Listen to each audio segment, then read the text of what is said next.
Now, some of the biggest names in music were announced today as nominees for the 2015 Billboard Music Awards. 41 categories make up the ceremony, honoring the fans' favorite artists. So here to break it down for all of us, we're very excited to have Joe Levy, editor-at-large for Billboard Magazine. Thanks for being here. Good to be here. So first off, we want to talk about the Billboard Awards versus other award shows, let's say the Grammys in the music industry. Sure. The Billboard Awards is sort of more populist, is what the fans think versus the music industry. It really is. The Billboard Awards are based around the nominations that we saw today, and then the awards themselves will be based around fan interaction, broadly speaking. That means record sales, but it also means streaming. It means radio play, ticket sales, interaction on social media, depending on the category. So it's really a fan interaction award ceremony. The Grammys are great. I love the Grammys. I went to the Grammys. I enjoyed the Grammys. But the Grammys tell you what the music industry thinks of itself. Those voters are musicians, producers, record executives. That's inside the industry, the way the Academy Awards are.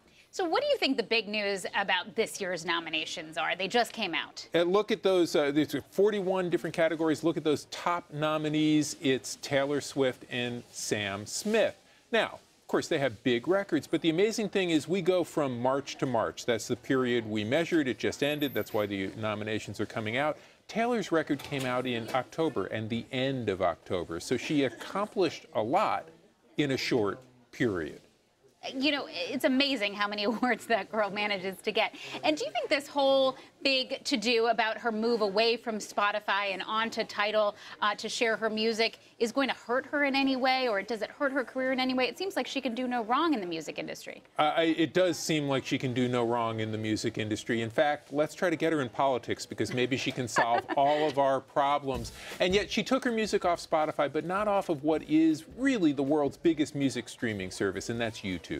Her YouTube numbers around her videos, which will count towards the Billboard Music Awards, are absolutely huge, millions and millions of views. So it won't hurt her that much. And the other thing, Spotify says it hasn't hurt them that much. I interviewed Daniel Ek, the CEO of Spotify, last year, and I asked him about exactly what we're talking about. And he said, you know, when Taylor Swift took her music off Spotify, all of a sudden a lot of people who'd never heard of what Spotify was did. Oh, that and he makes thinks sense. that helps them. See, I think he was just saying that because he didn't want to admit that Taylor Swift could have an impact on them. But it makes sense. She added publicity. Any man to that Taylor Spotify breaks up with likes to say that only made me more famous. It's the same with Daniel Ek and Spotify.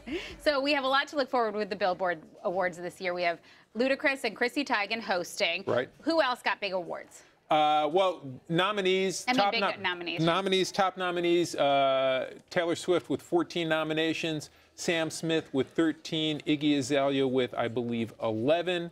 Pharrell is also one of the top nominees. Looking forward to seeing them at the Billboard Music Awards and seeing, as the weeks go by, building up to the middle of May, May 17th, who's going to perform. We'll look for some announcements from, I hope, some of those people on our way to there. Any big surprises at the Billboard Awards that you're expecting?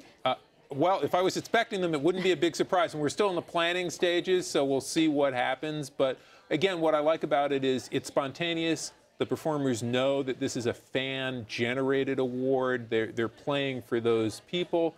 And it makes for a really exciting and interesting evening. So who is your biggest audience? I mean, who's the demographic that is the Billboard Awards is most counting on? Well, if you're a music fan, we want you there. But really, you know, we're looking at millennials. We're looking at people who supposedly aren't interested in paying for music, but are very interested in music. You know, that whole world of fan interaction. That's what we've changed things at Billboard to keep up with. The Billboard charts have changed as the whole way that people interact with music changes. So as it becomes about social media, streaming, all sorts of other things, downloading, all the things that music is, that's what you're going to see reflected. And it's really, it seems like a diverse array of musical genres. You've got some hip-hop, you've got pop. Sam Smith is sort of his own category. Sure. Well, you know, I mean, the Billboard Music Awards, the award show itself in May will focus on some of the most mainstream categories, but there are 41 different categories spanning everything from Taylor Swift to Mexican regional music. You know, Billboard, well, we chart what happens in music. And so when it comes to Billboard Music Awards, the 41 different categories that we've seen nominations in today, we see a wide variety of nominations across all genres of music, from pop music to gospel and more. Okay, thank you so much. Joe Levy from Billboard. Thank you. Looking forward to the award show.